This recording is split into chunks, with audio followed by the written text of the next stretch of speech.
RTGA, mieux qu'une chaîne, un monde.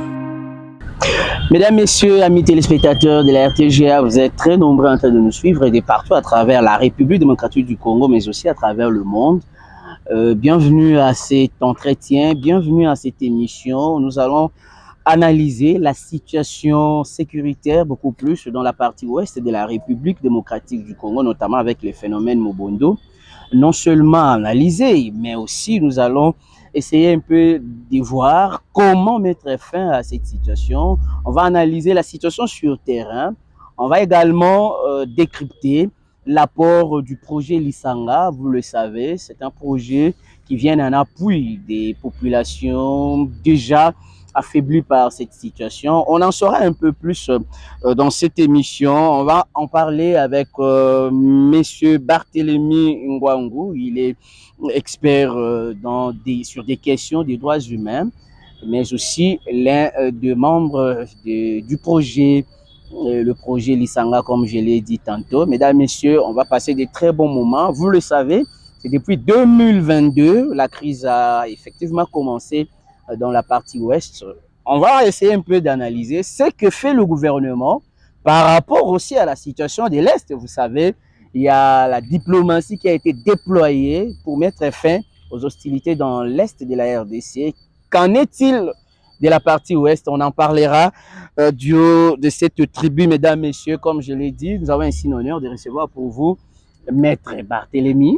Oui. Voilà, Maître Barthélémy, bienvenue. Merci beaucoup. Merci de répondre à notre invitation. Merci beaucoup, monsieur le journaliste. Bonjour aussi également à tous les téléspectateurs de notre chaîne.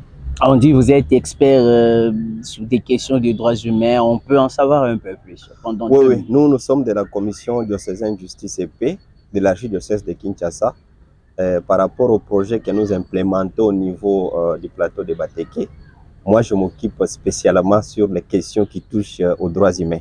Quand on parle des droits humains, on peut comprendre cela comment? Oui, lorsque vous lisez la constitution de notre pays, vous vous rendrez compte qu'à partir de l'article 11 jusqu'à l'article 61, tous les articles ne parlent que des droits humains. Il y a des droits fondamentaux, nous les connaissons, droit à la vie, à l'intégrité physique. Et lorsque ce droit est violé, vous violez automatiquement ce que nous appelons les droits humains, qui est protégé par les instruments juridiques internationaux et aussi internationaux plutôt, et aussi également les instruments juridiques nationaux.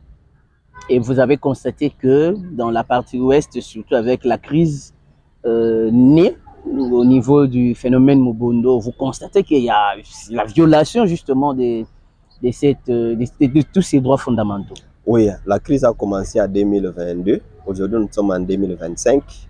Et lorsque nous avions effectué des descentes sur le terrain, on a fait toute une documentation. Et on a constaté qu'il y a plusieurs violations des droits humains sur le terrain. Les militaires qu'on a envoyés sur la zone, ils violent, ils mettent des barrières illégales, ils demandent des taxes illicites. Il y a des enfants aujourd'hui qui sont devenus des malnutris suite à la cause de la crise de Mobondo. Et il y a des enfants abandonnés qui ne savent pas comment étudier, il y a des déplacés. Et tout ça, ça viole ce que nous appelons les droits fondamentaux, qui nécessitent effectivement que ces droits-là doivent être automatiquement protégés. Alors, puisque ces droits-là doivent être systématiquement protégés, lorsque vous vous rendez sur terrain, parce que bien nombre de téléspectateurs qui nous suivent entendent parler de ces phénomènes Mobondo, mais parfois, ils n'ont pas vécu la réalité. Quelle est la réalité sur terrain? La réalité sur le terrain, c'est que dès le début de la crise, il y a eu trop des atrocités. Les Mobondo ont commencé à Maïndombe, dans la province de Maïndombe, précisément dans le territoire de Kwamount, mais dans un village qui s'appelle Masiambe. Les métayers, que nous appelons les cultivateurs, les fermiers, ont eu à contester la hausse des redevances imposées par les chefs coutumiers Téké. Et c'est ça qui était à l'origine de cette crise. D'aucuns parlent du conflit foncier entre les deux communautés, les communautés Yaka et les communautés Téké. Effectivement, cette redevance touche les fonciers, puisque non seulement il y a eu cette hausse de redevance, mais il y a aussi un problème des espaces occupés par certaines personnes. Et c'est comme ça que les allochtones et les autochtones sur place, ils ne se sont pas mis d'accord autour de toutes ces revendications, puisqu'il y a des espaces qui ont été vendus par les chefs coutumiers une ou deux fois. Ça crée déjà un conflit. Alors c'est comme ça que nous disons, lorsque cette histoire a commencé, des hausses de revanche, l'affaire foncière coutumier, et dans ce village-là, on a tué une personne. Il était de l'ethnie Ngongo, qui est mort sur place. Et c'est suite à cette mort que les fermiers sont revenus un jour après en représailles. Ils ont brûlé tous les villages. Et les jours suivants, ils ont brûlé le deuxième, le troisième. Et jusqu'au début, là, il n'y avait pas encore un problème de Mobondo. Mais la situation sur le terrain a dégénéré jusqu'à ce qu'ils ont commencé à décapiter des personnes, à tuer des gens, à brûler des personnes vives, à incendier des maisons, à commencer à piller, même des champs. Alors, ça ne s'est pas limité là-bas. La crise a évolué jusqu'à atteindre la commune de Maluku. Ici, non, à Kinshasa. La crise est maintenant à Kinshasa. La crise est maintenant à Kinshasa. La crise a atteint la province de Maïndombe. La crise a atteint la province de Kwango. Et la crise a atteint une partie de la province du Congo central. Donc, actuellement, c'est 5 provinces. Certainement, les motivations qu'avaient les Mobondo et leur mode opératoire, certes, aujourd'hui, ça a quand même ressenti, puisque nous, au niveau de la commission justice et paix, on fait quand même l'effort de travail sur la cohésion sociale, comment renouer la confiance des personnes qui étaient auparavant ensemble. Et aujourd'hui, suite à la crise des Mobondi, ils se sont séparés. Nous y travaillons pour que cette collaboration puisse revenir comme au départ. Alors, puisque vous avez évoqué les revendications, puisque vous parlez des revendications, pensez-vous que les revendications en son temps des Mobondo étaient légitimes? Ils avaient raison de réclamer tout ce qu'ils réclamaient là. Messieurs les journalistes, on doit se faire comprendre. Les fermiers, tous les fermiers ne sont pas Mobondo. Je vous ai dit ici au début que la crise a commencé, c'est suite aux hausses des redevances. Qui ont réclamé ou qui ont revendiqué, ce sont des fermiers qui cultivent, qui achètent ou qui louent les champs, qui louent les espaces de terre entre les mains des chefs coutumiers. Est-ce que cette histoire des hausses de redevances, aujourd'hui, on peut avoir la création de Mobondo? Il n'y a pas une conciliation entre Mobondo et réclamation de redevances. Mais certainement, ils ont utilisé cette hausse de redevances comme un prétexte. Maintenant, un groupe de gens vont se réunir pour créer cette milice qu'on appelle aujourd'hui Mobondo. Puisque les gens ont réclamé les hausses de redevances, on ne peut pas tuer. Puisqu'en réclamant les hausses de redevances, est-ce qu'on peut tenir une arme pour tuer une personne? Et les Mobondo vont au-delà. Ils attaquent même des positions militaires. Qu'est-ce que les militaires ont à voir avec la hausse des redevances qui était sur le terrain? Donc c'est maintenant une milice. C'est une milice. C'est une milice. C'est question maintenant de s'interroger, de savoir quelles sont les motivations de cette milice-là, qui est totalement différente avec les hausses des redevances. Puisque nous, avec les enquêtes qu'on a menées sur le terrain, on a compris que la hausse des redevances n'était qu'un prétexte. C'est un élément qu'on cherchait comment déclencher maintenant cette crise en créant cette milice Mobondo pour commencer à décapiter des personnes. Aujourd'hui, il y a des villages qu'on a changé les noms. Qu'est-ce que l'ancien nom et le nouveau nom a à voir avec la hausse des redevances? Comprenez? Alors, nous qui sommes allés sur le terrain, on a essayé quand même de comprendre. Aujourd'hui, il y a des gens qui sont morts, c'est plus de 5000 personnes à ce jour. Il y a des déplacés internes jusqu'à ce jour. Mais nous ne voulons pas. On en compte d'ailleurs plus de 280 000 personnes déplacées jusqu'à ce jour. Nous ne voulons pas que cette situation persiste jusqu'à ce jour comme ça. Voilà pourquoi nous y travaillons. Nous nous mettons en œuvre, nous faisons des descentes sur le terrain, bien que c'est risqué. Mais qu'est-ce qu'on va faire? Alors, puisque vous faites des dessins sur le terrain avant d'entrer dans le vif du projet Elisanga, oui, vous constatez quand même l'intervention de l'État congolais. Vous constatez quand même la présence de l'autorité afin d'essayer un peu d'éradiquer la situation. Est-ce que vous le constatez? Oui, lorsque nous avions effectué des descentes sur le terrain, on a tenté de chercher à connaître quelles sont les causes profondes qui nourrissent cette crise jusqu'à aujourd'hui. Et nos études ont révélé que parmi les causes, il y a aussi l'absence totale de l'autorité de l'État. Au début de la crise en 2022-2023, l'État a quand même envoyé les positions des éléments de force de l'ordre sur le terrain pour sécuriser la population et ainsi qu'elle ait bien. Mais il y a des personnes qui sont décédées. Il y a des déplacés aujourd'hui. Certes, sur le plan sécuritaire, mais ce n'est pas de manière totale. Puisqu'il y a aujourd'hui d'autres communautés qui se plaignent pour dire que les militaires qu'on nous a envoyés dans la zone, en tout cas, ça ne va pas avec les barrières, des taxes, des viols. Il y a des militaires qui violent, qui prennent même des femmes par force. Mais sur le plan humanitaire, messieurs les journalistes, jusqu'aujourd'hui, on n'a jamais constaté une intervention visible sur le plan humanitaire. Que voir les ministres des Affaires sociales descendre sur le terrain, voir les enfants qui n'étudient pas, qu'est-ce qu'il faut faire avec eux, les enfants qui sont devenus des malnutris, comment les prendre en charge, les femmes qui sont enceintes là-bas, les malades, la prise en charge n'est pas au rendez-vous, les écoles qui ont été détruites, qu'est-ce que l'État fait? Les nombres de déplacés tels que vous l'avez rappelé là-bas, ils sont où et chez qui?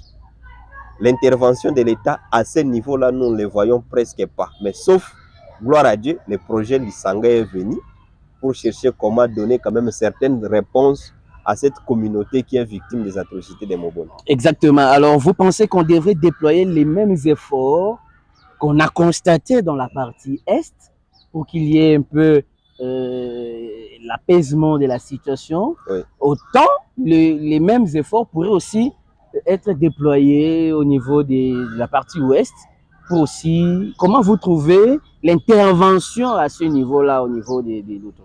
Lorsque vous lisez la constitution de notre pays, on dit tous nous sommes nés égaux, au même niveau. Le souffle que nous avons, c'est Dieu qui nous a donné. Mais lorsqu'on note la vie à une personne gratuitement, il faut nécessairement l'intervention de l'État. Nous les voyons dans nos médias, on parle plus de la crise qui est à l'Est, les interventions sur le plan sécuritaire, militaire, humanitaire, c'est toujours l'Est. Mais ici, à Kinshasa, pas aux portes de Kinshasa, mais à Kinshasa, à l'ouest du pays, il y a une crise qui a fait aujourd'hui plus de 5000 morts. Il faut nécessairement, au même niveau, puisque les personnes qui sont là, qui sont à l'est, ne sont pas plus humains que ceux qui décèdent ici au niveau du plateau de Bateke. Tous sont humains. C'est de la même manière que l'État congolais prenne des décisions pour mettre fin à la guerre qui est à l'est. C'est de la même manière de prendre aussi également des décisions adéquates pour mettre fin aussi également à la guerre qui est ici à l'ouest. Je peux vous rappeler qu'auparavant, il y avait une crise à Yumbi. Ça n'a pas fait un mois ou 2 mois.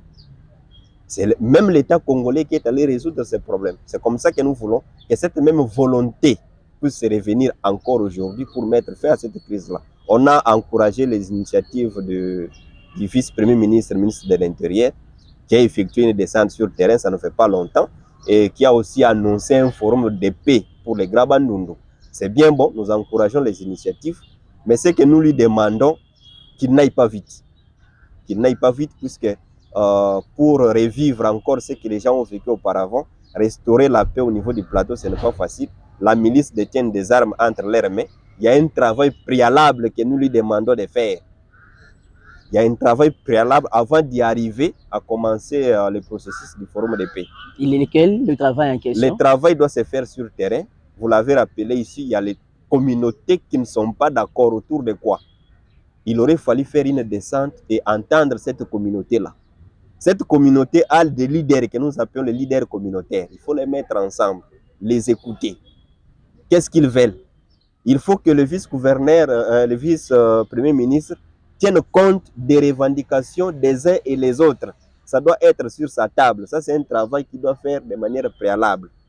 Les gouverneurs des provinces, dans des provinces touchées, les administrateurs des territoires, les chefs coutumiers, puisqu'on a parlé d'un problème foncier entre les chefs coutumiers et le métayer, on doit les mettre tous ensemble. C'est-à-dire que le travail doit commencer au niveau de la base. Et aussitôt que tout le monde est d'accord, chercher un bon médiateur qui peut mettre tout le monde ensemble et que tout le monde l'accepte. Puisque nous, au niveau de la commission, il y a eu 3 initiatives qui n'ont pas abouti. Et on s'est posé la question pourquoi. On a la réponse. C'est comme ça que nous voulons.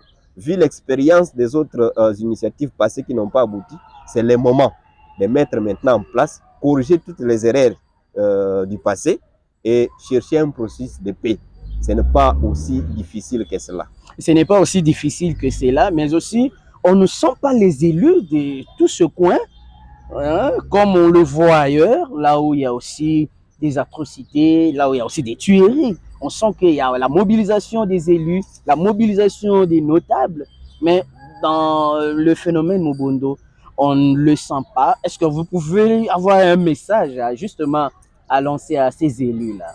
Oui, le message que je vais lancer, je réitère encore le courage des députés provinciaux de la province du Kwango.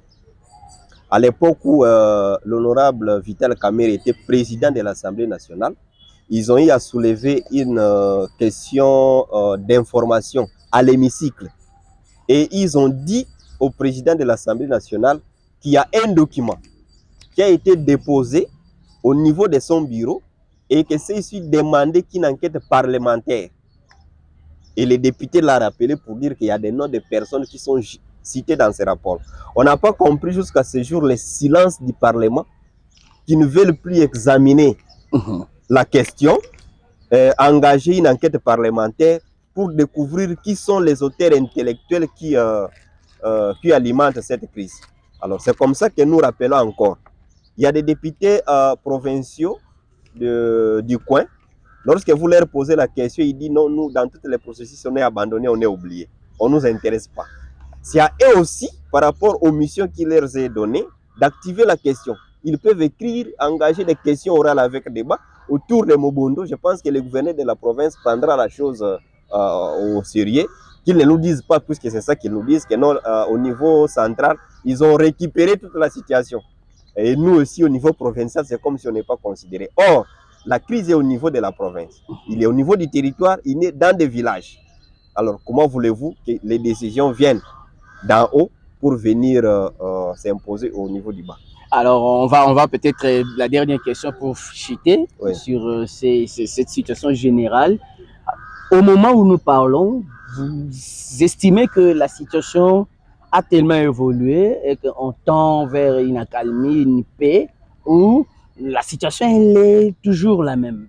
Oui, par rapport à cette question, je peux vous rappeler que les Mobondo que nous avions rencontrés, on a échangé avec eux. Sur terrain, on a constaté qu'il y a deux catégories de Mobondo. Il y a les Mobondo originels, il y a les Mobondo qui se font comme des Kuluna. C'est-à-dire qu'ils utilisent les termes Mobondo pour commencer à rançonner la population. Et ceux-là ne sont pas les vrais Mobondo. Avec les vrais Mobondo qu'on a échangé avec eux, je peux vous confirmer ici que, messieurs les journalistes, les fenêtres sont ouvertes. Nous, avec les projets qu'on est en train d'implémenter sur le terrain, ils nous reçoivent et ils nous disent ce qu'ils veulent. Et ils sont prêts pour mettre fin à cette histoire de la ministre de Mobondo. On peut savoir qu'est-ce qu'ils veulent rapidement? Non, mais qu'est-ce qu'ils disent? La cohésion sociale, nous y travaillons autour de cela. Ils disent que non, que l'État nous écoute. Aujourd'hui, avec les processus de PDDRCS, la démobilisation, je pense que c'est ça que le vice-premier ministre avait déjà lancé, l'activité au niveau de Mbankana. Il y a des Mobondo qui sont venus avec des armes pour remettre. C'est déjà un signal fort. Donc c'est pour dire qu'on ne veut pas continuer avec ces atrocités. Vous êtes de la justice CP, de l'église catholique, archidiocèse de Kinshasa. Le projet Lisanga est piloté par vous? Non, le projet Lisanga. L'initiative vient de qui? L'initiative a été créée par qui? Il y a quand même des personnes de bonne volonté qui empathisent quand même avec ceux-là qui souffrent. Le projet est piloté par la Caritas internationale Belgique. Mais le financement vient de l'Union européenne. Nous sommes 8 organisations qui travaillent autour de la crise. Au vu de toutes les conséquences qui ont émaillé la crise de Mobondo, on a jugé bon de faire une intervention. Nous, du côté de notre commission, nous travaillons sur la cohésion sociale et la protection communautaire. Il y a aussi un organisme qui s'appelle Magna. Celui-là travaille autour de la santé, les malades et tout. Il y a les Struchait qui travaillent autour de l'éducation d'urgence. Les enfants qui ont fait 2 ans, 3 ans sans étudier, comment les récupérer, puisque l'éducation des enfants en dépend. Il y a la Caritas Kinshasa et la Caritas Congo. Et toutes ces organisations travaillent. Il y a des champs qui sont devenus, cette saison, non cultivés. Ils essayent quand même d'apporter des kits agricoles. Comment ces gens-là peuvent continuer à trouver quelque chose pour de bonne foi. De bonne foi. Donc, c'est comme ça que s'organise le projet Lisanga pour apporter quand même une réponse. Mais ce n'est pas total. Le plateau de Bateke est vaste. S'il y a encore d'autres partenaires humanitaires qui peuvent aussi intervenir, ils sont les bienvenus. On va les accompagner, nous qui sommes sur le terrain. Mais surtout notre père, l'État congolais. L'État congolais. Alors, on peut avoir l'idée de ce que vous, dans votre commission, vous avez concrètement fait, Oui. les processus qui ont été déjà entamés parce que vous travaillez sur la cohésion au niveau des communautés. Qu'est-ce que vous avez exactement fait sur terrain? Oui, qu'est-ce que nous faisons nous, au niveau de la commission, avec les communautés, puisque nous travaillons avec les communautés. Ensemble avec les communautés, nous élaborons un plan de protection communautaire. Quels sont les risques qui peuvent encore venir? Quels sont les risques qui sont présents? Et comment faire pour mettre fin à ces risques-là? Puisque quand vous examinez déjà, vous faites un répertoire des risques, vous pouvez également réfléchir comment aussi handicaper pour qu'un danger ne vienne plus. Et c'est ça notre travail sur le terrain. Sur le terrain, avec les communautés, nous de la commission justice et paix, nous essayons de parler aux personnes, c'est quoi les droits humains. Puisque quand nous ne connaissons pas nos droits, c'est aussi difficile de les défendre. Et aussi également, nous travaillons avec cette communauté de dire non, vous aviez fait des enfants ensemble. Vous avez déjà été ici pendant plus de 10-15 années. Ça ne sert plus. Peut-être que vous ne connaissez pas l'ennemi. Retournez pour continuer à vivre ensemble. Donc voilà la mission de la commission de ces injustices et paix est en train de faire sur le terrain. Et il y a aussi les résultats. Aujourd'hui, il y a J'allais d'ailleurs poser la question sur les résultats. Les résultats, oui. Vous m'avez arraché le mot, oui. On veut parler des résultats sur le terrain. Il y a un village Teke, un village Yaka, où on peut vous donner les éléments, qui ont joué, on a organisé une activité de football. Ils ont joué ensemble et c'était fantastique. Des femmes ont joué des angos et puis on a pris quand même de la boisson ensemble. Vous voyez, c'est le résultat du travail que la commission est en train de faire sur le terrain. Aujourd'hui, quand vous arrivez au milieu des communautés affectées, vous verrez qu'il y a la production des aliments qui se font déjà. Et il y a déjà les récoltes qui se font. Ça, c'est le travail du projet Lisanga. Il y a certaines écoles qui ont été détruites, mais maintenant, là, on essaye quand même, bien que ce n'est pas ça la mission, mais on ne peut pas en faire, en train d'être réflexionné et les enfants récupérés. Il y a plusieurs enfants maintenant qui étudient. Vous avez évoqué tantôt aussi des cas de viol. Oui. Est-ce que de ce point de vue-là, il y a aussi l'accompagnement du projet Lisanga? En ce qui concerne les VBG, je vous ai parlé de Magna ici qui s'occupe de la santé. En tout cas, il a toute une documentation. On a des éléments et nous avions aussi également des statistiques par rapport à cela. Alors la question qui reste maintenant pendante, c'est comment faire avec la personne violée et son notaire. C'est ça aussi encore le grand problème, puisque une personne qui viole ne peut pas être impunie. C'est comme ça que nous, on a essayé quand même d'alléger la tâche. Lorsque nous faisons des recommandations, on demande une justice transitionnelle. Puisqu'une personne qui est victime de viol, il est démoralisé. Et partant, il peut devenir quelqu'un examiner aussi sa situation mentale. Mais la personne qui a commis des actes. Et parmi ces personnes-là, non seulement les Mobondo, puisque les Mobondo, quand ils viennent, ils incendient, ils tuent, ils partent. Mais nos militaires qui sont là, on a des preuves palpables. Il y a des militaires qui récupèrent même les enfants qui n'ont pas encore l'âge d'aller au mariage.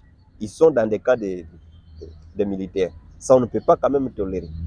Vous comprenez? Vous avez suffisamment des éléments, puisque vous êtes à tout moment sur le terrain. Est-ce que vous êtes aujourd'hui aussi en mesure de mettre sur la table du gouvernement tous les documents, toutes les données que vous avez ensemble avec les ministères concernés pour trouver des solutions ensemble? Messieurs les journalistes, nous travaillons.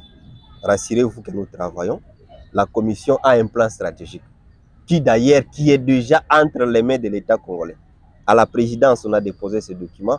Au niveau du ministère des Affaires, au niveau du ministère de l'Intérieur, nous avions déposé ces plans stratégiques qui donnent un aperçu général autour de la mise en œuvre d'un processus de paix, du début jusqu'à la fin, avec les analyses très éloquentes. Mais parfois, vous ne communiquez pas aussi assez sur toutes les actions que vous menez sur terrain. Non, mais voilà pourquoi nous avions dit que c'est une crise qui a été oubliée. Nous venons de publier un rapport que nous avions nommé le poids du silence. Mais pourquoi ici à Kinshasa, on ne peut pas sentir ça? Ça ne fait pas longtemps, on a tué des paisibles citoyens, c'est non loin de Kinshasa, ici en Kana. Kana, c'est le village qui sépare Maïndombe et Kinshasa. Alors, ils sont venus avec les corps jusqu'au bureau du VPM.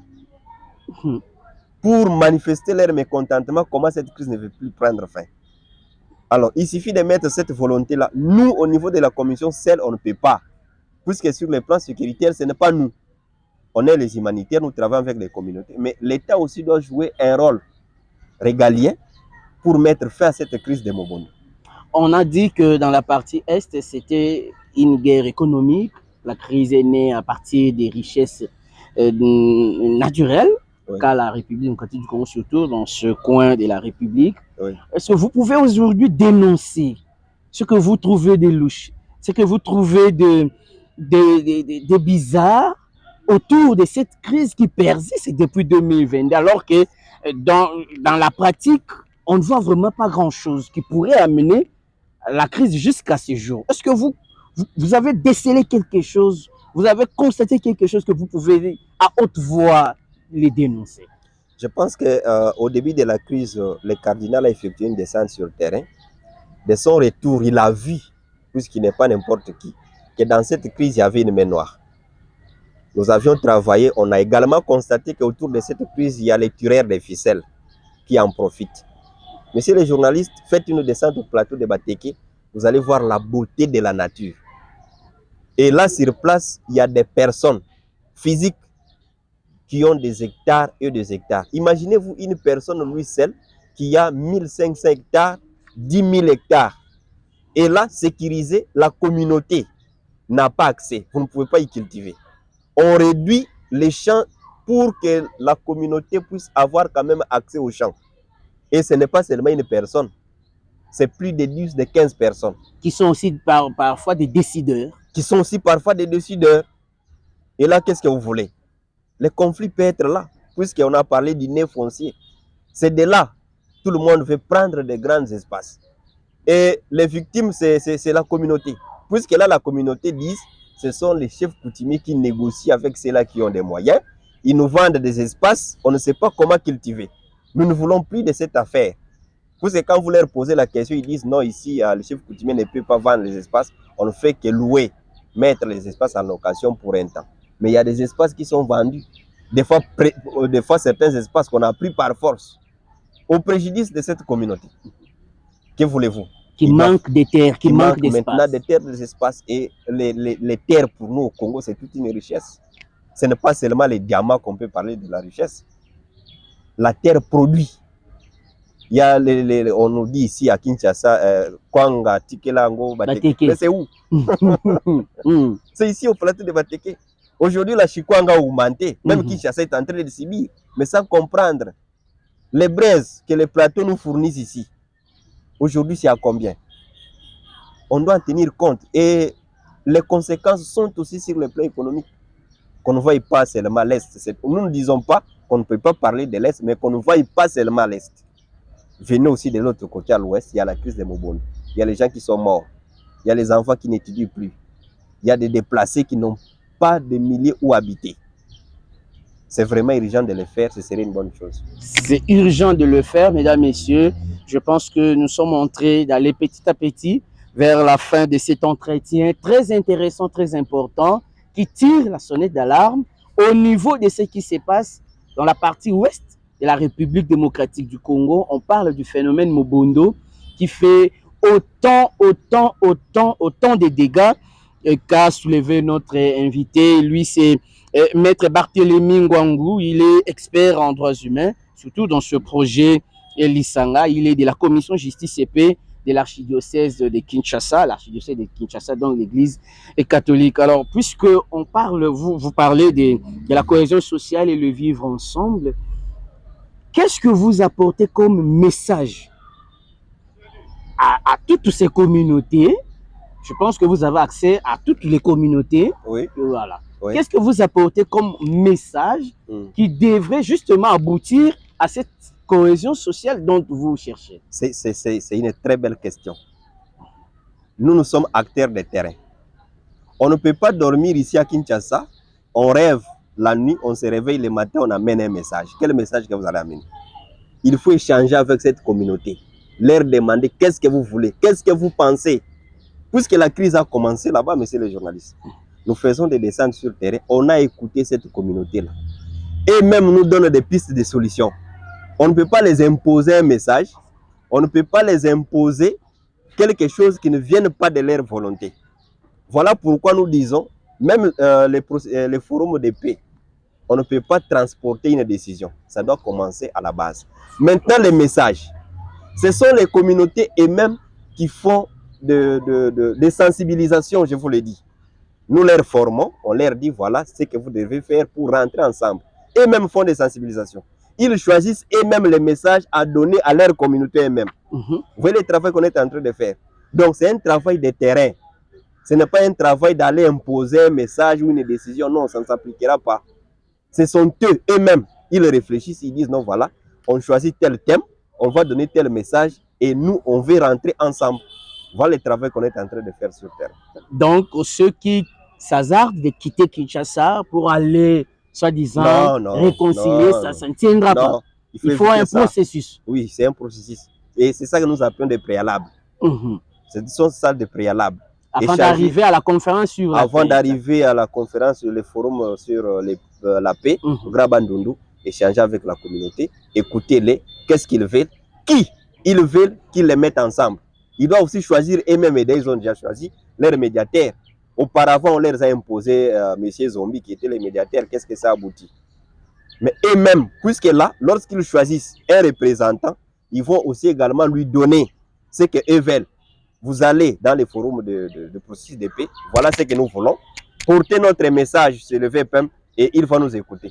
C'est une bonne chose. On ne peut pas imposer aujourd'hui à cette communauté-là de dire voilà, nous vous apportons une décision et mettez fin à cette crise. Non, ça ne passera pas. Est-ce que vous pensez que c'est vraiment facile d'arriver à la fin?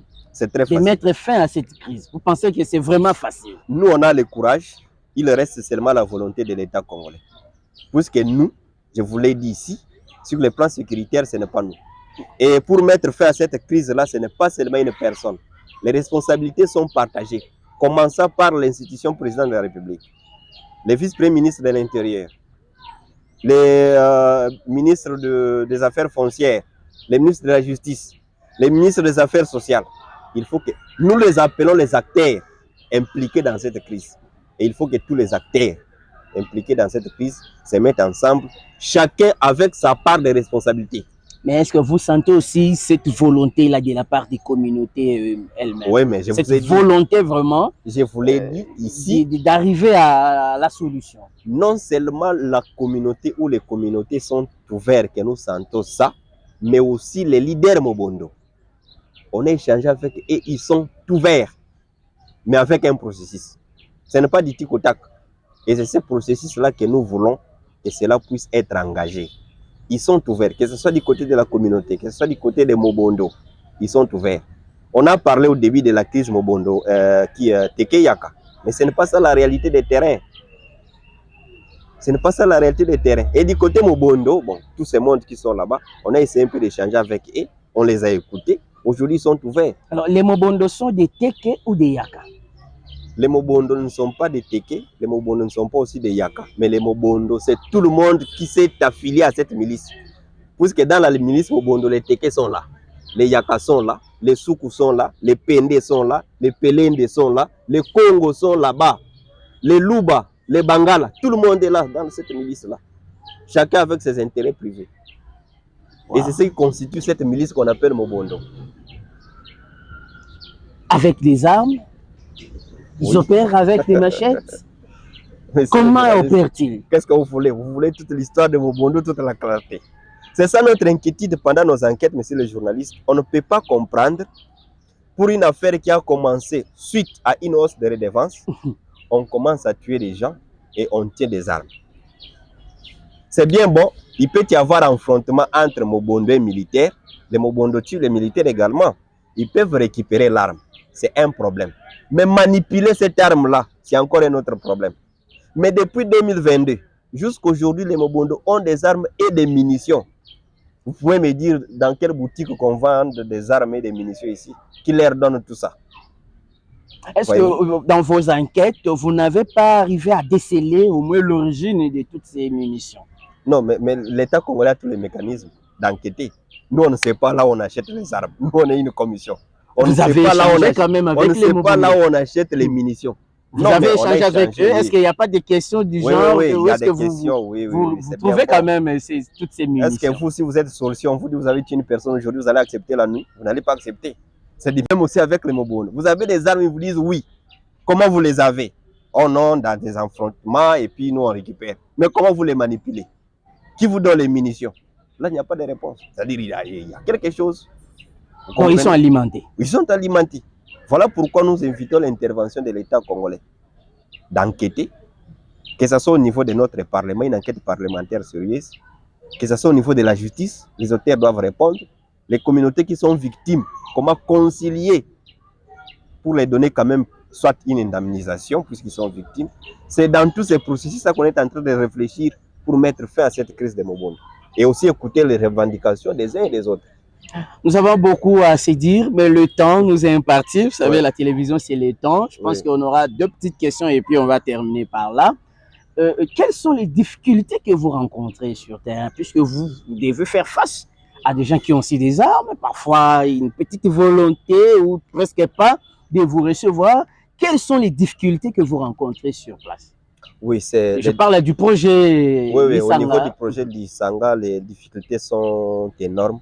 D'abord, déjà, quand vous mettez dans votre tête, je vais dans une zone rouge, là où il y a des Mobondo, c'est un premier problème. Les routes, des fois pour entrer, on vous dit à 18 ou 15 mètres, il n'y a pas accès. Quand vous êtes au-delà de 18 mètres, vous êtes déjà dans une zone en danger. Alors, il faut commencer à chercher des processus de négociation avec ceux-là qui gèrent la zone, qu'ils sentent quand même demain après-demain, il y a une équipe qui vient pour nous recevoir. Et là, les routes sont ouvertes. Vous pouvez accéder. Mais pendant toute la route, il faut être ce que les Kinois disent, faire play. Il faut donner 1000 francs pour que ces gens-là vous donnent quand même, vous achetez quand même cette confiance-là avec un objectif d'arriver sur le terrain, avoir l'information que vous voulez. Mais avec quels moyens? Les moyens sont limités. Aujourd'hui, le projet Lisanga ne couvre pas toutes les zones occupées par les Mobondo. Les Mobondo ont commencé dans un village. Aujourd'hui, il y a plus de 50 bastions. Ils naissent du jour au jour. Vous avez parlé de presque 5 provinces aujourd'hui. 5 provinces aujourd'hui. Ils naissent du jour au jour. Donc, nous, sur le plan logistique aussi, on a des difficultés là-bas. Mais nous continuons toujours à travailler. Nous faisons aussi également appel aux partenaires humanitaires qui peuvent nous appuyer dans ces projets-là.